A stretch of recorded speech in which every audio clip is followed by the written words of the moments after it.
Birch Betula alba bilang halamang gamot. Properties, Catangian at medicinal benefits. Ang birch ay kilalang may mga sumusunod na natural properties. 1. Diuretic.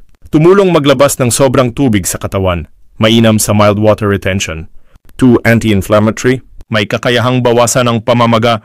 3. Antioxidant. May compounds tulad ng flavonoids na nakakatulong sa pagprotekta sa cells. 4. Antibacterial at antifungal. Nakakatulong laban sa ilang bakterya at fungi. 5. Detox supporting. Tradisyonal na ginagamit para sa kidney support at paglinis ng system. Uses mga gamit ng Birch Betula alba. 1. Pamamagang dulot ng arthritis, joint pain. Ang dahon ay ginagamit sa herbal teas para makatulong sa inflammation. 2. Mild UTI, urinary tract support. Dahil sa diuretic effect, nakatutulong sa pag-flush ng bakterya. 3. Skin conditions, eczema, dermatitis, oily skin. Ginagamit ang barko dahon sa panghugas o panglinis ng balat. 4. Hair care. Birch leaf rinse ay ginagamit sa tradisyonal na pangangalaga ng buhok, dandruff at oil control.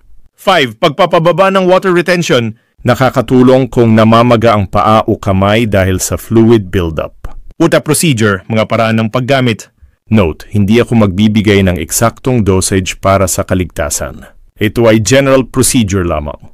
Kumonsulta sa professional herbalist o doktor bago gumamit bilang gamot. 1. Birch leaf tea, pangloob. Paano ginagawa?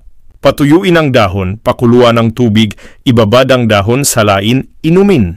Uses inflammation, mild UTI, detox support. 2. Birch leaf or bark decoction, panglabas. Paano ginagawa? Pakuluan ang dahon o balat ng kahoy ng mas matagal. Uses pampahid o panghugas sa balat na may eczema, rashes o pangangati. 3. Birch oil, topical. Hindi ginagawa sa bahay ang extraction dahil komplikado. Uses pain relief sa joints. Skin application para sa inflammation. 4. Hair rinse. Paano ginagawa?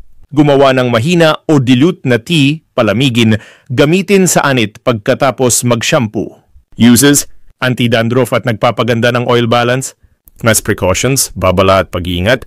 1. Huwag gamitin kung may allergy ka sa birch pollen, aspirin salicylates, beech tree family. 2. Huwag gamitin ng walang gabay kung may sakit sa kidney, heart, blood clotting disorders. 3. Iwasan kung buntis o nagpapasuso. Walang sapat na clinical studies sa safety nito. 4. Huwag gamitin sa matagal na panahon. Dahil sa diuretic effect, maaring makaapekto sa kidneys kapag sobra-sobra. 5. Kung umiinom ng gamot, magtanong muna sa doktor, lalo na kung may high blood pressure meds, blood thinners, anti-inflammatory drugs, diuretics. 6. Iwasan ang pagkuha ng eksaktong homemade dosage ng walang professional supervision, lalo na sa panginom. Summary, pinakasimple, Birch Betula alba ay may anti-inflammatory, diuretic, antibacterial, at antioxidant benefits. Pwede itong gamitin bilang herbal tea, skin wash, hair rinse, topical oil. Pero dapat mag-ingat dahil may allergy risks, kidney concerns at drug interactions. Maraming salamat sa mga nanonood ng video. Again, thank you.